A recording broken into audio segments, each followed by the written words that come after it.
You know, for over 400 years, one play has pretty much defined the very idea of tragedy. It's a ghost story, it's a detective story, and it's a bloody tale of revenge that has absolutely captivated the world. So what is it about a 400-year-old story about a Danish prince that feels so immediate, so modern? Today, we're going to dive into the masterpiece that is William Shakespeare's Hamlet. All right, so picture this. We're on the freezing, windswept battlements of Elsinore Castle in Denmark. And let me tell you, the guards are absolutely terrified. Because for 2 nights in a row, they've seen an apparition.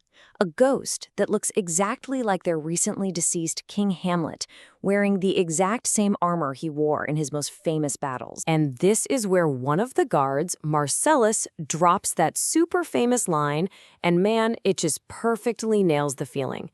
There's this deep, festering sickness in the kingdom, a kind of political and moral rot that's hanging over everything like a thick fog.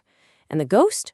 Well, he's just the first sign that something is seriously wrong. And you gotta understand, this rot, it isn't just political. No, this is deeply personal.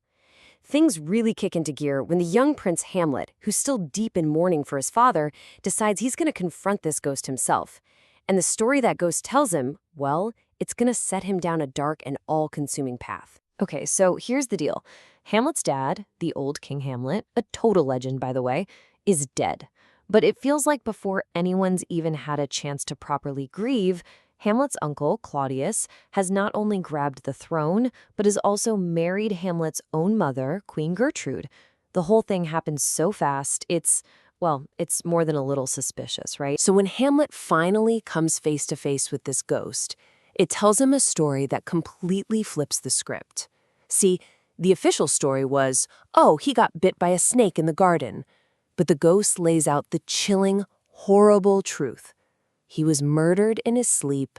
Poison was poured into his ear by the very man who now wears his crown and sleeps with his wife, his own brother, Claudius. So you can imagine this changes everything. All that grief Hamlet was feeling, it just morphs into this burning, fiery need for justice.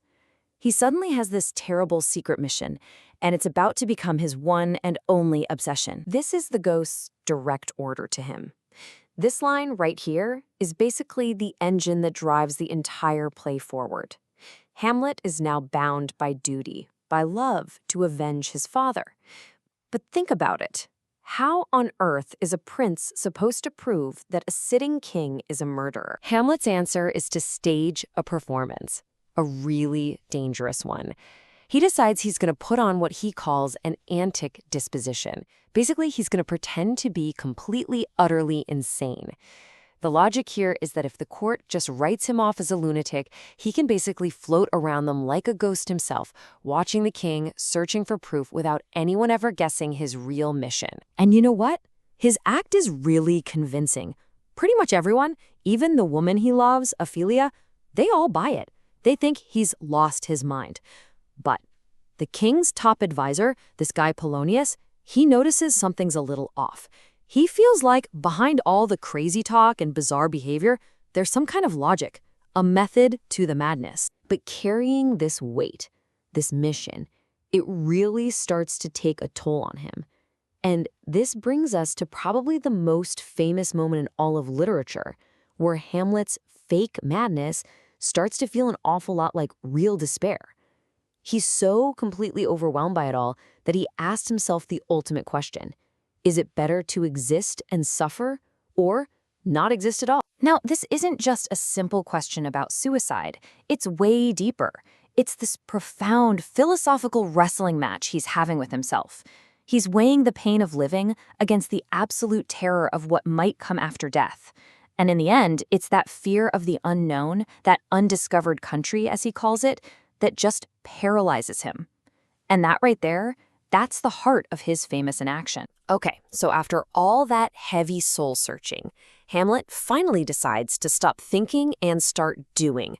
He comes up with this plan that is both brilliant and, honestly, super risky to get the proof he so desperately needs. And what's his weapon of choice? A theater troupe. Yeah, when a bunch of traveling actors just happen to show up at the castle, a light bulb goes off for Hamlet. He realizes, hey, I can't just point a finger at the king, but maybe art, maybe a play can lure the truth out into the open. He calls the whole scheme the mousetrap, and the genius of it is just how simple it is. He gets the actors to put on a play for the entire court. But here's the twist. Hamlet has written a new scene himself, a scene that reenacts the murder just like the ghost told him. The stage is basically his little experiment, and Claudius's reaction?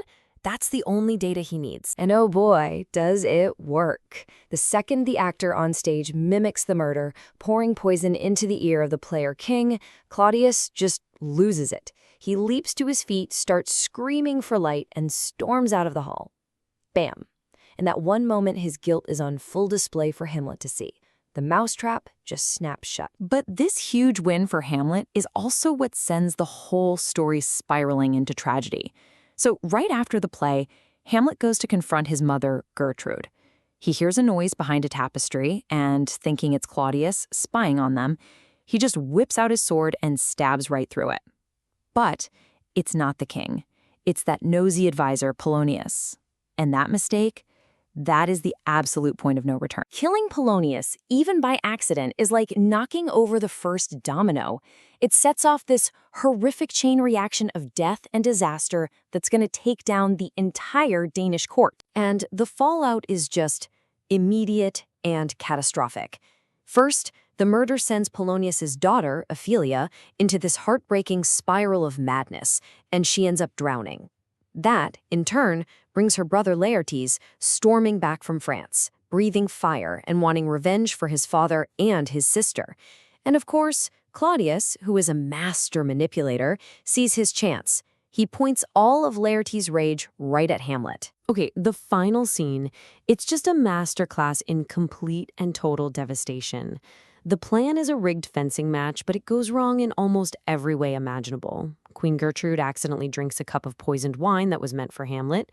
Laertes manages to wound Hamlet with a poisoned sword, but then in the scuffle, they swap swords.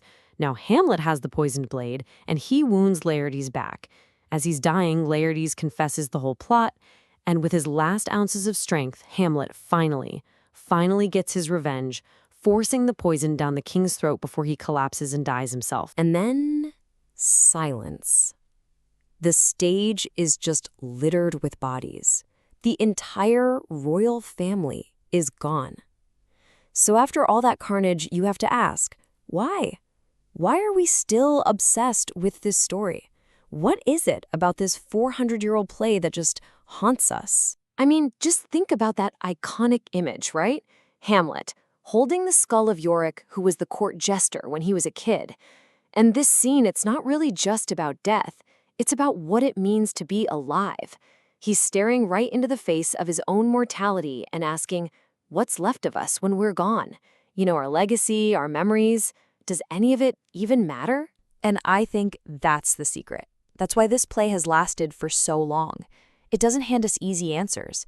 Instead, it hits us with these huge, inescapable questions. Is revenge ever really right? What's the difference between how things seem and how they really are? Where's the line between sanity and madness? See? These are our questions, not just some Danish princes from 400 years ago. So in the end, after all the ghosts and plots and death, we're just left with him, Hamlet. So who is he? A noble hero? A cold-blooded killer? A brilliant mind just trapped by his own thoughts? There's no easy answer. There's no one label that fits. And that mystery, that incredible, haunting complexity, that's why, even after 4 centuries, we're all still trying to figure out who Hamlet really is.